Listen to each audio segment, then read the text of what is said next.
to Life in Accounting, the Where Accountants Go podcast. Life in Accounting is the podcast for everyday heroes like you working in the accounting profession. Are you ready to hear from accounting influencers, thought leaders, visionaries, and other professionals leading change in the accounting world? Then stay tuned for Mark Goldman, a CPA, the owner of Where Accountants Go, and your host. Welcome to Life in Accounting.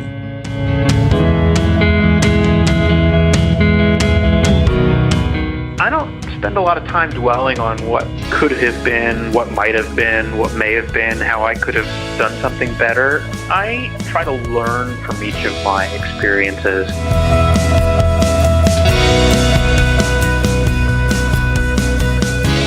The clip you just heard was from Matt Malcom, the owner of Malcom Accounting Services in Austin, Texas. Hello everyone, I'm Mark Goldman, a CPA and your host for Life in Accounting, the Where Accountants Go podcast. Matt came recommended to us from another guest from a few weeks back, Jesse Dominguez, there in Austin, Texas as well. As you're going to hear, Matt started his career with a much larger firm, and then about 7 years ago decided to make a major change and become a sole proprietor, a move that's fit much better into his life priorities here recently. If, like many accountants, you've ever considered starting your own practice, or perhaps that's part of your long-term plan, this episode is going to be ideal. If you enjoyed this episode, please visit the website at www.whereaccountantsgo.com. That's www.whereaccountantsgo.com for all the show notes, as well as links to all of the other podcasts we've recorded as well. Without further ado, here we go.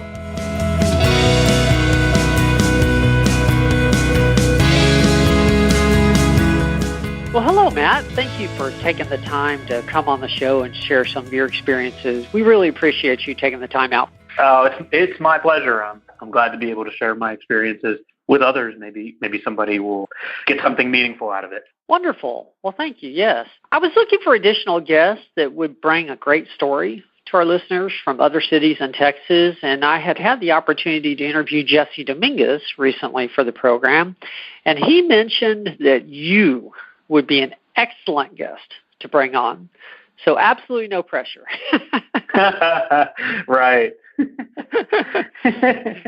But seriously, though, I really do appreciate you taking the time out. I know the first part of the year is always a busy time for all of us. Not a problem. Well, I always like to start at the beginning so our audience gets an idea of where our guests come from, so to speak. So with that being said, I guess, how were you initially influenced to even consider accounting as a potential career? I have to say that it basically came from a lie from my mother. Right. As bad as that's going to sound. So as a young boy, this would be probably in, my not quite my teens yet, I loved sports. And back in the day when you actually used to get a newspaper, delivered to the house, I loved baseball growing up. And so I would get the sports section from the newspaper, and I would get the box scores from all the baseball games, and I would go through and I would recalculate like batting averages and earned run averages and like just all sorts of different things from the box scores. And I loved doing that stuff. And I think my mom noticed one time I was doing that. She's like, "Matt, you should get into accounting. You like numbers so much." And I was like, And that's really where it started. And the lie comes about because, baseball statistics have absolutely nothing to do with accounting. So it was a lie. She should have said you should become a statistician or study analytics or things like that. But I actually took that and I ran with it. I actually took an accounting class in high school, given the option to take home ec or typing or whatever the choices were. I took an accounting class, and that kind of got me started. My mom's sort of suggestion, in the high school class got me started, and I almost never deviated from it. Wow. Okay. So we've had several people say middle school or a few people say middle school, several say high school, obviously college professors. It came from a lie from my mother. That is the first original quote. Yep. That's a new one. Yep. She lied. It wasn't really a lie. It was a misunderstanding as to what accounting was versus statistics, but it doesn't, the reality of it is that I like numbers. I'm more mathematical than, that side of my brain, I guess, is the dominant side, or that part of my brain. I don't know that that's a side, but I'm definitely mathematical. That's a strong suit for me. And so it was the right way for me to go. Looking back on it 20 plus years after graduating from college, it was the right decision. There's no doubt about that. Wonderful. So you started college as an accounting major and I did. Went straight through. Okay. And like I said, I was almost going to be an accountant without deviation the entire way through. But much like many accountants out there, intermediate accounting tried very hard to break me. And I almost gave up, actually. And at the time I was interning with a real estate company in college, and I was, I guess, probably in my sophomore, junior year, and the guys I was working with said, I basically was done. I was ready to quit. I was ready to go into finance. And the guys, I went and told them, I went to my job one day, and I was like, I'm done. I'm not going to do accounting anymore. And they're like, yes, you are. You're not going to go into finance. You're going to stay in accounting. And they convinced me to stay. And so that was obviously a big decision, and I'm glad I stayed. But I almost bailed. I was close, because I realized after intermediate that there were some parts of accounting that I just did not want to do, that they didn't interest me, and just not something I could see myself doing for the rest of my life. But they convinced me to stick with it, and so I did. So that was just that one little blip.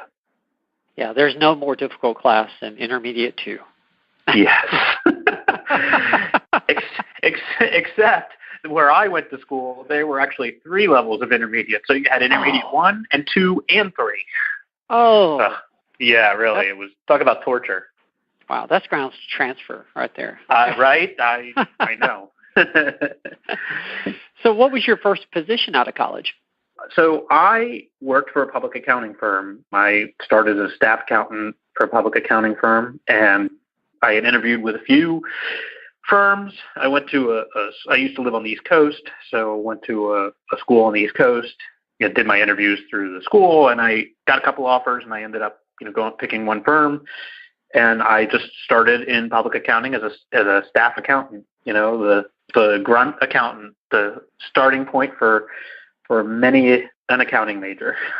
Okay. Was it tax, audit?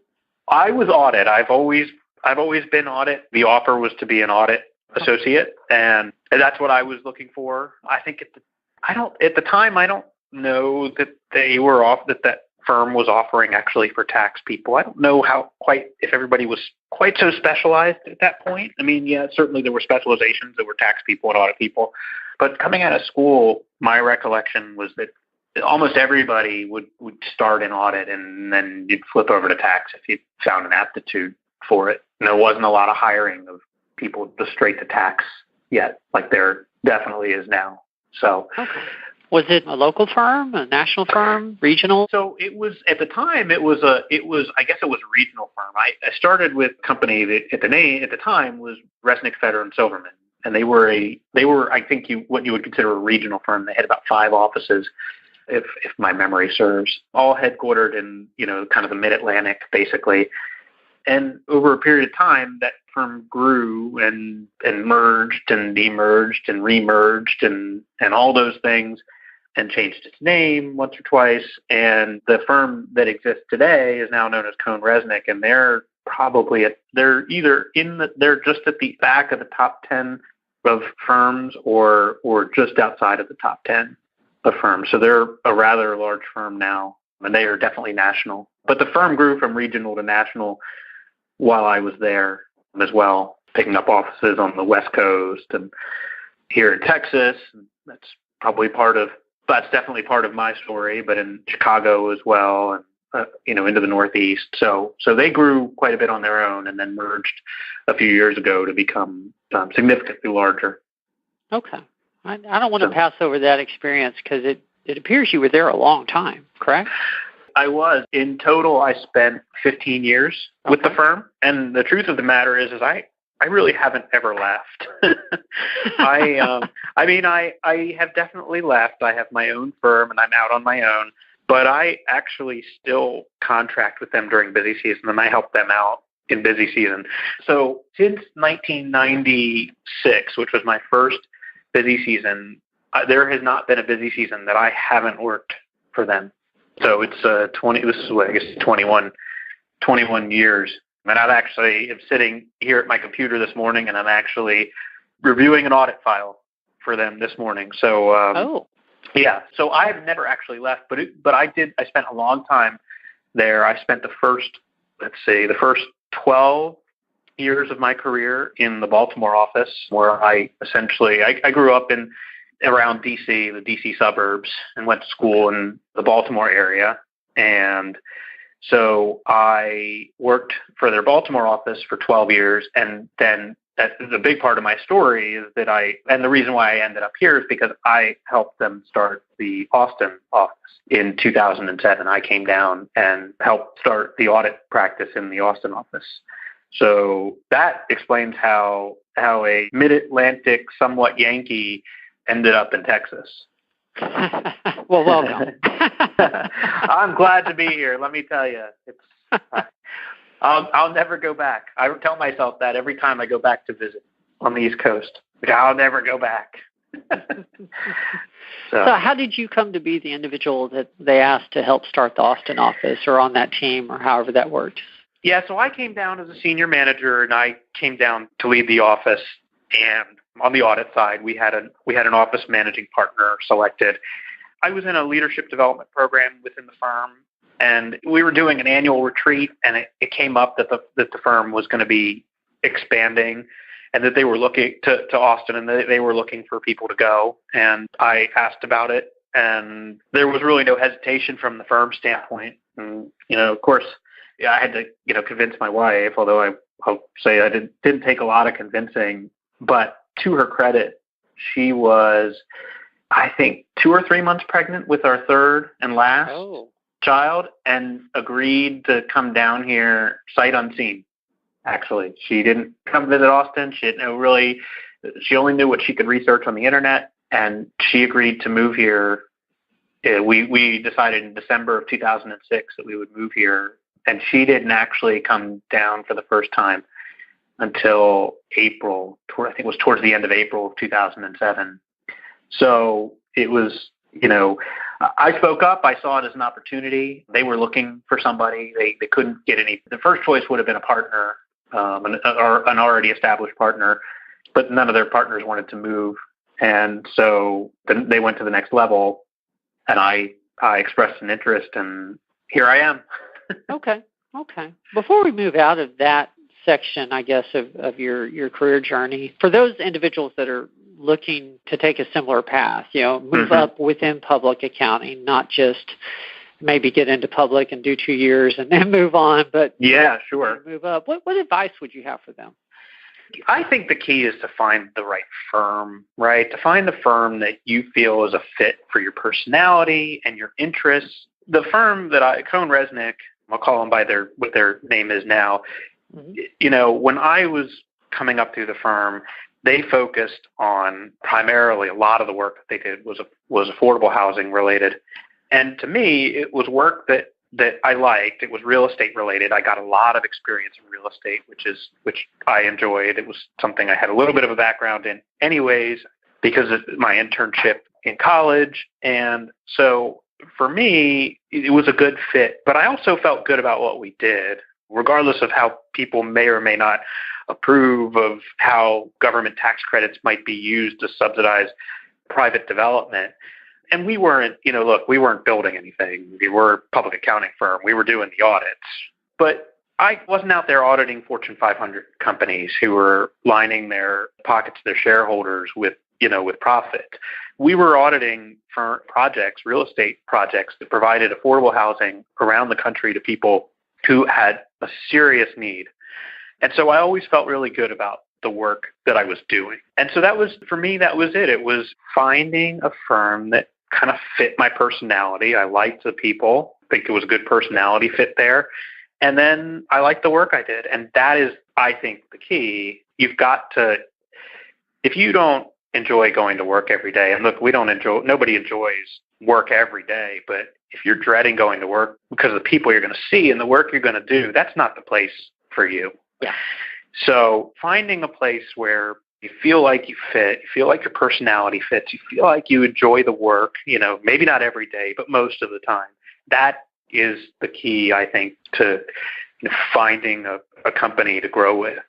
That's great advice. I feel like professionals or younger professionals, people getting out of college, just starting to make those decisions, sometimes stress too much about, should it be audit? Should it be tax? Should it be industry?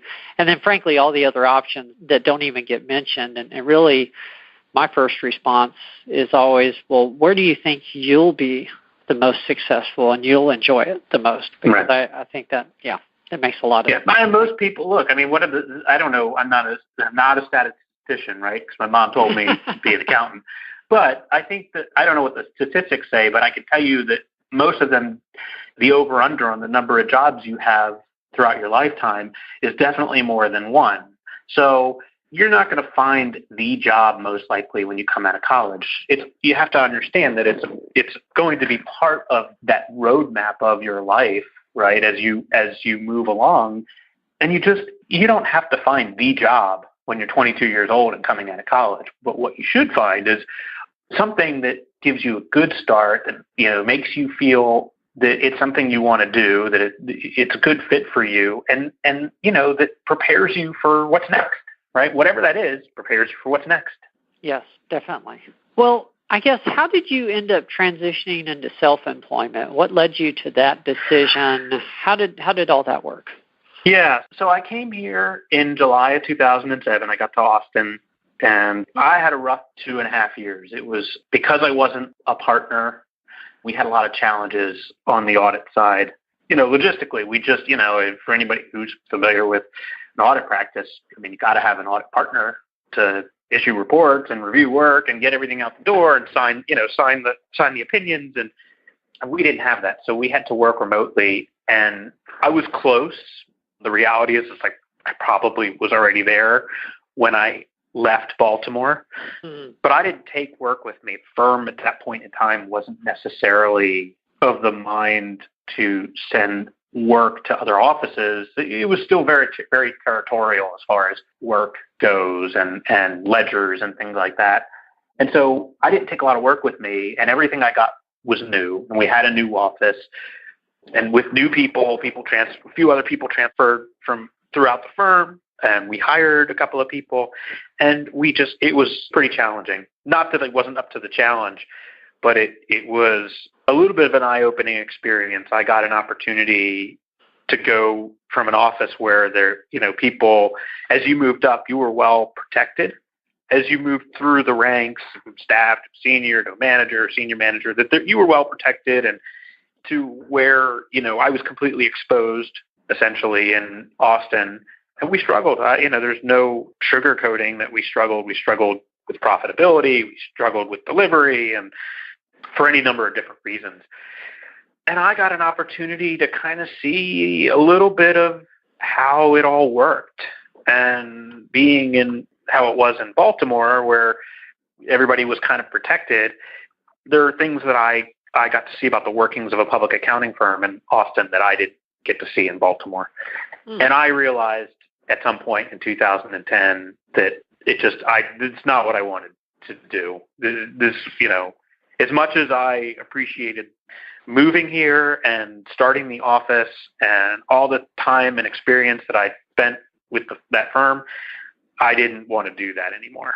So I started exploring other opportunities, and I left at the end of 2010 without any real plan. I mean, I had some general ideas. I was looking around Austin to see what I could find. Market was not ideal at the time, but I ended up, as I said, I contract with my old firm. And so while I was still trying to figure out what I wanted to do, I was working for them even after I left. Oh, okay. And so that gave me some time to start to really, think about what I wanted to do. And I started to develop some business. I started to get some referrals. And before I knew it, it kind of took on a life of its own. And I realized I could actually just start my own business. I could go that route. I kind of had a do or die moment at the end of February, because when I left my firm, my wife has been a stay-at-home mom since our first one was born and our first child was born. And so we're completely dependent on me and my job for health coverage. And so when I left, I didn't take health coverage with me. And so I had the option of COBRA, which was at the time I thought was outrageously expensive. And I had until February 28th or so, because I left right on December 31st. So I had about 60 days to figure out what I wanted to do. And by the end of February, I had enough of a sense that I could go out on my own that I actually went out, and I was about ready to sign the COBRA documents, so we didn't lose any coverage. And I actually went out and got healthcare through my business. So that was, for me, a big turning point. Like that was the point where I said, I'm going to be in business for myself, because at that point I had to make that decision. Am I going to get my own health insurance, or am I going to limp along with COBRA until I find something called a more permanent sort of occupation? And that was it. And so from then on, that was kind of the starting point. It's grown from there. Okay. Well, you were blessed with some good referral business in a reasonably short period of time then, because the COBRA window is fairly narrow. Yes, it is. I had almost immediately after I left my old firm, there was a group in Houston who was doing wind farm development, and they were looking for they needed a controller CFO type. And I went down and I met with them. And I did not want to be in Houston. I didn't want to live in Houston. I didn't want to commute to Houston. But we hit it off pretty well. And so I started to work for them almost immediately, probably within a couple of months of leaving my old firm. And I continue to work for them to this day. They hired a local controller. He's more like a CFO type, and I'm like their outsourced controller. And they've been a client for 6 years now. And they've been a pretty big one for me. So, yeah, there's some things that kind of aligned quickly enough that I was able to realize that I actually could make a business out of it. So a lot of referrals. Never burning a bridge is huge. So what does Malcom Accounting Services look like today? What areas do you service? What do you do? Yeah, so it's still basically just me. I actually, that's important. After spending, 15 years in public accounting and probably 12 or so of those, right? I probably made senior after a couple of years at Resnick. So after about 12 or 13 years of supervising people and going through that process, which I used to love, literally used to love training and teaching people and all that stuff, I didn't want to do it anymore. I was done. That's a public accounting thing, right? Sure. You really enjoy doing that stuff until the demands of your position, whatever position that is, basically make it so that if you're going to do that stuff, the only way to sit down and train and teach and do the things that you really want to do is to continue to work more hours, because you get all those other things now that you got to do. It's the further along you go, the more administrative stuff, the meetings, the billing, all the stuff that you have to do. So I feel like that's pretty common, that the higher up you go, the further away you get from the things that you used to really like to do, because you've got so many other things that now, get onto your plate that you're required to do. So I kind of purposely am in a sole shop now. My wife was a business management major in college, and while she only worked for a couple of years until our oldest was born, she's got enough of an accounting background that she actually helps me out with some of my work. But I would call myself kind of a hybrid. I would say that the firm is, really just me, does some hybrid of outsourced controller CFO, bookkeeping, and consulting. I don't do tax work because I'm not a tax person. I famously know enough tax to be dangerous. Okay.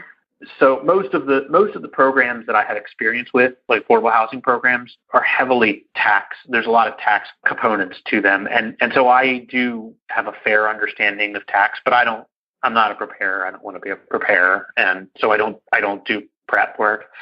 And I certainly don't want the liability of audits. And I'm not interested in anything in reviews or compilations either, which works out well for me actually, because I don't really cross over against my old firm in any way. So we don't, while we get into issues of, non-compete and things like that, and I'm not supposed to take their clients and all that good stuff, but I don't do the same things that they do other than maybe consulting. The consulting aspect is probably where we have a little bit of overlap, but that's the stuff that I enjoy doing. I enjoy the consulting aspect of things the most because I get to work with people and teach them the things that I've learned over the years and the ways that there are programs out there that can help them to develop their projects.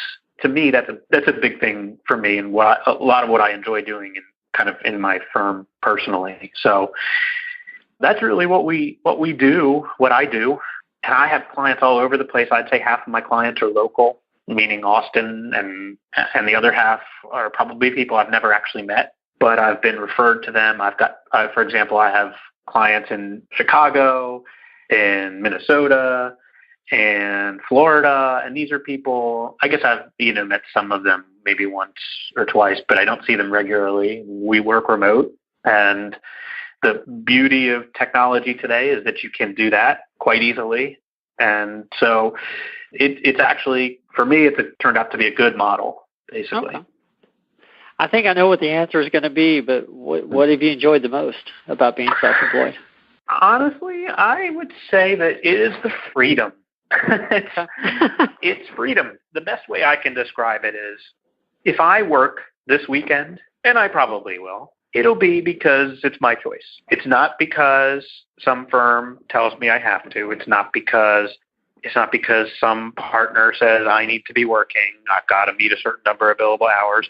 If I work this weekend, if I need to, it'll be because I choose to. And if I choose to not work, if I want to spend the rest of my day today sitting out on my back porch with a Hawaiian drink in my hand and my flip-flops on and a floppy hat on my head, I can do that. I take pride in the fact that since I started my firm in basically the end of 2010, the beginning of 2011, I haven't had a client fire me. There have been some clients that have gone away for whatever reason. Client hires a controller. They don't really need to pay me to do their stuff anymore, and that's fine. But in 6 years, I haven't lost a client. So I completely understand client service and making sure that my clients are satisfied, that I do right, that I give them the service that they need. But I can do that at times that suit me. And so I have not missed much of anything of my kids in the last 6 years, athletic events or school programs or whatever. I haven't missed much of anything, where for the first 7 years or so, I guess my oldest was born in 2000. So we moved to 2007. For those first 7 years, every busy season I was gone. I was traveling. I was working late. I had a horrible commute in the Baltimore area. So to me, it is completely about the freedom to work when I choose to or not work when I choose to, but never to the detriment of my clients. I'm not lazy about it. It's not like I don't deliver to them, but I make sure I do. But it's just a function of I make it work with my schedule. I have a very, very good work-life balance, and I just don't think that would have been achievable, in public accounting for me. Well, knowing what you know now about running your business and starting it, if you could go back in time and give your younger self some advice, what do you think that might be? Well, let me say this, because I get people that ask me this all the time too, and it's not totally answering your question. I will get to answering your question. I get a lot of people who ask me, would I do the move again, right? Because I moved here and spent 2.5 years with the firm thinking that this would, I would stay, I'd become a partner and I would do whatever. And that's the only place I would ever be. And in 2.5 years, let me say that in those 2.5 years, my health suffered. It was quite stressful, trying to run that office. And I lost weight in an unhealthy way. I wish I could lose some of that weight now, but wish I could have some of that weight lost back. But it was not a good thing. And I like to tell people I would do it all over again because of the experiences that I got here, because I got exposed here to, because I didn't have a cocoon to protect me like I would have had I stayed in Baltimore. There are a lot of things that I learned, and I would not be as good at what I do today in my own business had I stayed in Baltimore and tried to go out on my own there. My experiences in 2.5 years here gave me the knowledge, the experience, the confidence to go out and start my own business. If I had to go back and tell my younger self anything, wow, I don't have a lot of regrets.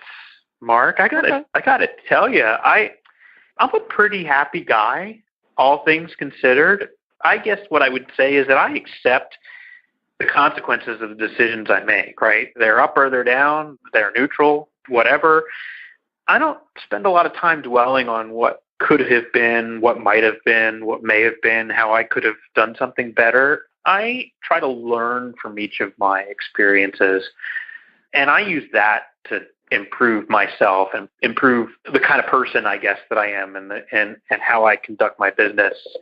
I try to draw on all those experiences, positive and negative, and let those kind of make me who I am.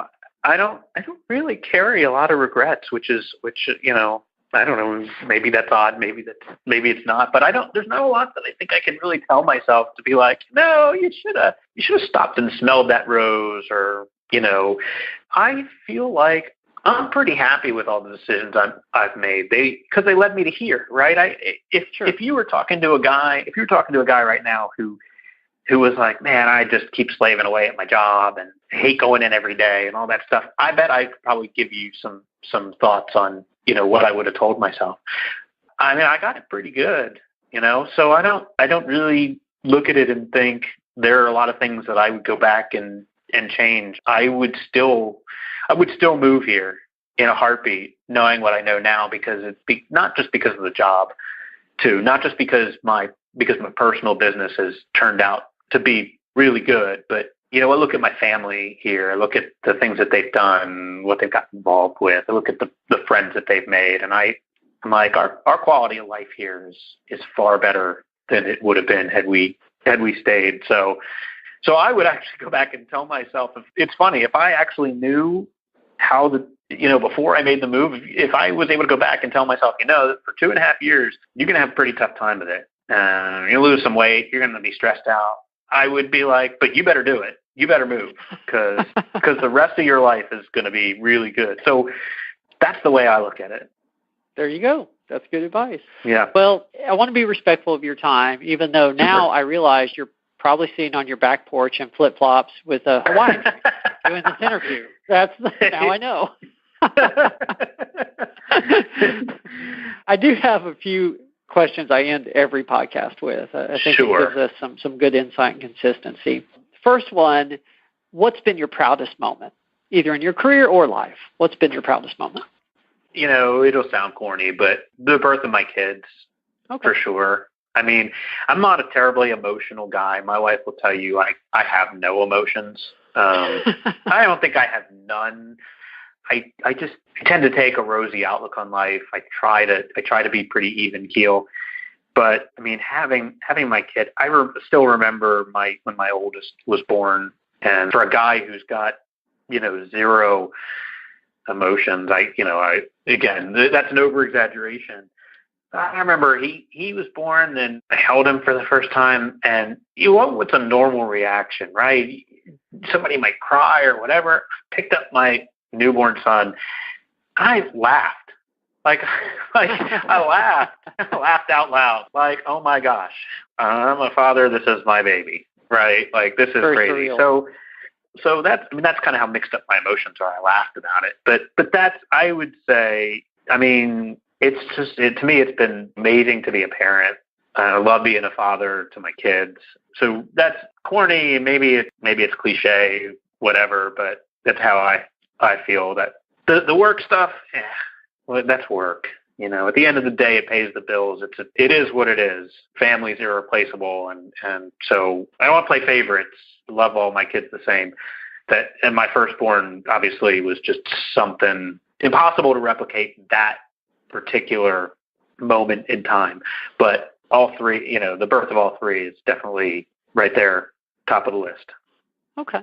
Yeah, three kids, all boys. So I have wow. a high school junior, a high school freshman, and I have a fourth grader. Wow. So little bit of a spread there, but that was kind of by design. Well, tell us about a mistake you've made and what you learned from it, and don't hold back. The more colossal, the better. Yeah. Wow. A mistake I've made. I mean, I've made lots of work-related mistakes. Whatever the biggest one is. But yeah, I don't have anything that was so colossal that I was like at work that I thought, oh boy, this is a really bad one. I guess I have a good one work-related, and then I'll give you one just life-related that I learned from. So work-related, this isn't like a terribly colossal mistake, but this is something that happened.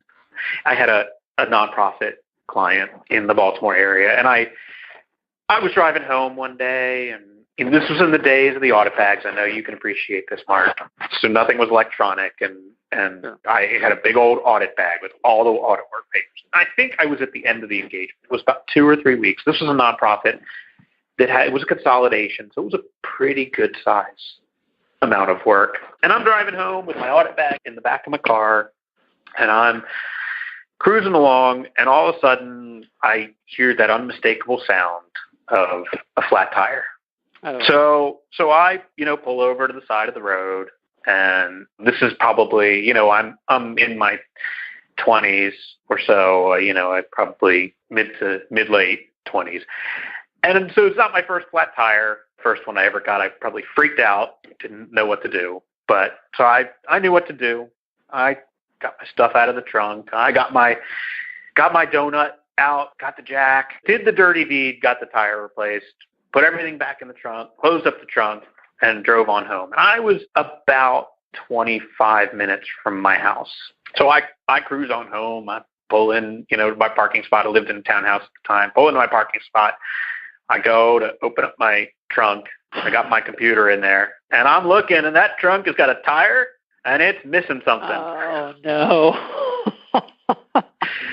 And I'm like, oh, my God, where is that audit bag? So I go inside, and I tell my wife, I think I've lost my audit bag. And, this is a lot of work. This is several weeks worth of work, time spent at the client, obviously with deadlines. I'm like, what am I going to do? And I think I immediately called the audit partner, a guy who I respect and know, and I still have actually helped out to this day, a big influencer for me, somebody who taught me a lot. And he was like, you got to find it. No option. So, okay. So I do what I logically should do, and I get back in the car, and my wife goes with me, and I get back out on the road. I go back to where I changed the tire. There's no audit bag sitting there. Oh. So maybe I hadn't called the partner yet. Maybe that was it. I hadn't quite called the partner yet. So I went back home. I think that was at the point where I called the partner, because I said, now I was like, okay, it's gone. And there's literally nothing of value in there, right? I'm sure you can appreciate that, it's paper. That is, there's no dollar bills. There's no hidden treasure. Just hours of billable time. Yeah, right. I might have had my 10 key in there, but Lord knows those 10 keys, as enormous as they were not of any value.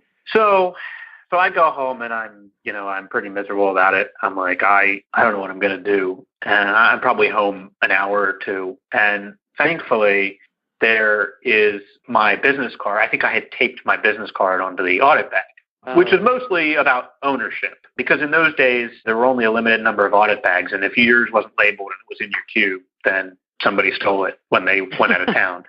So that was all about ownership. So I was fortunate that I actually had my business card on there. And I don't know, I mean, this is, in the early, this is before kids. This is in the late 90s. So it's questionable if I had a cell phone at that point in time.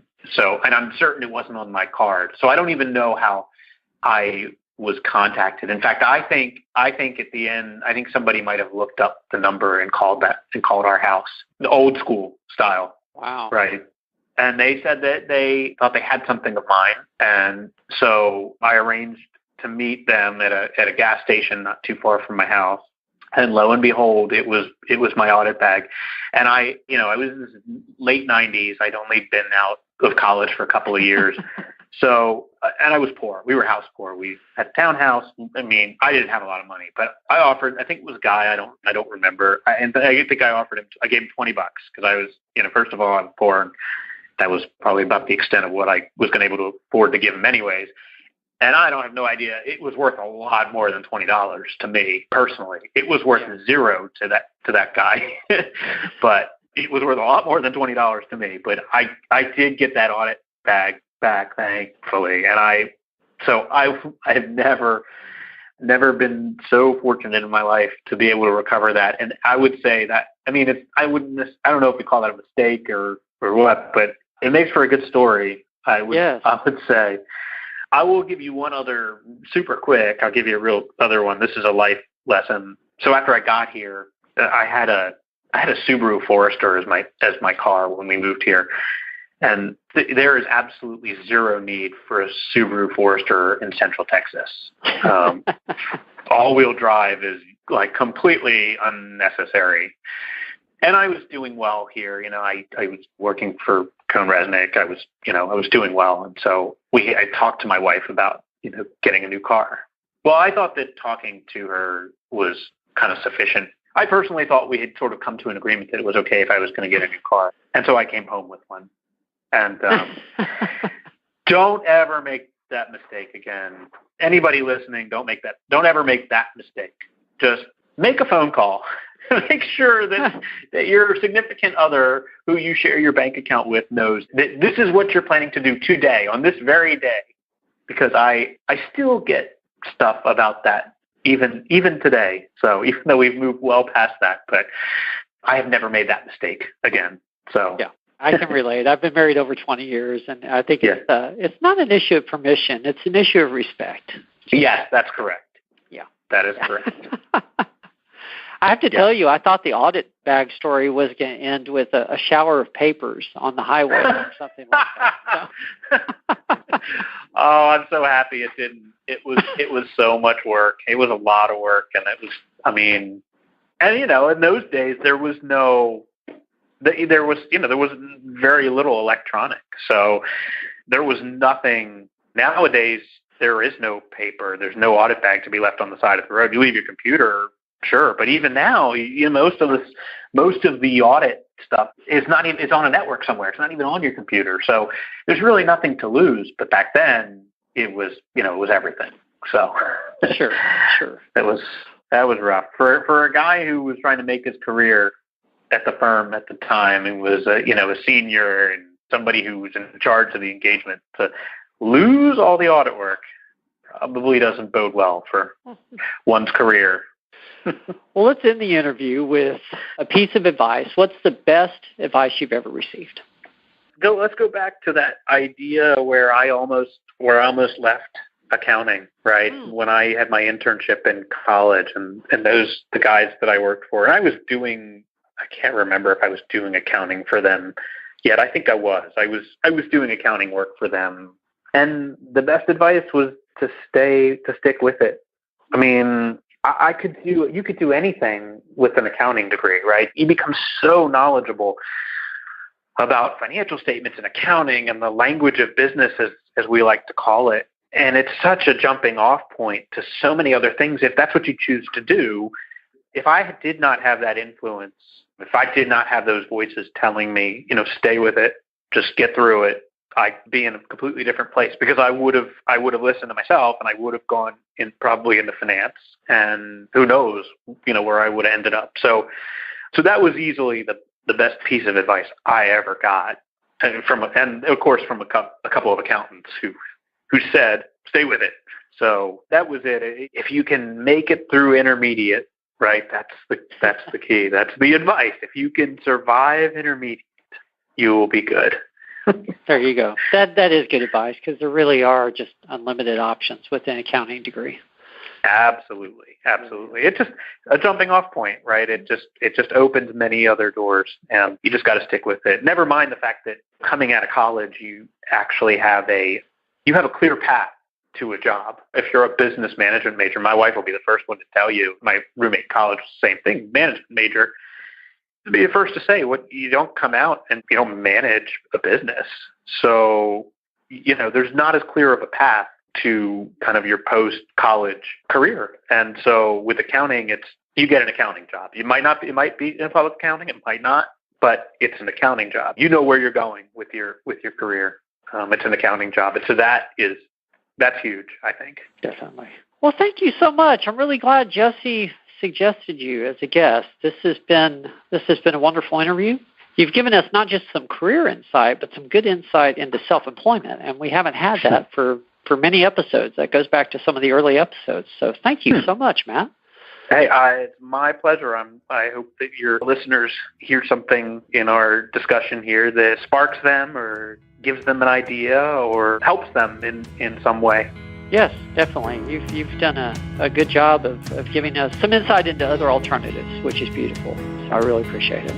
You're quite welcome. I hope to run into you at a TSCPA event or something else here in the States soon. Sometime. Until then, we'll talk to you later. All righty. Thanks so much.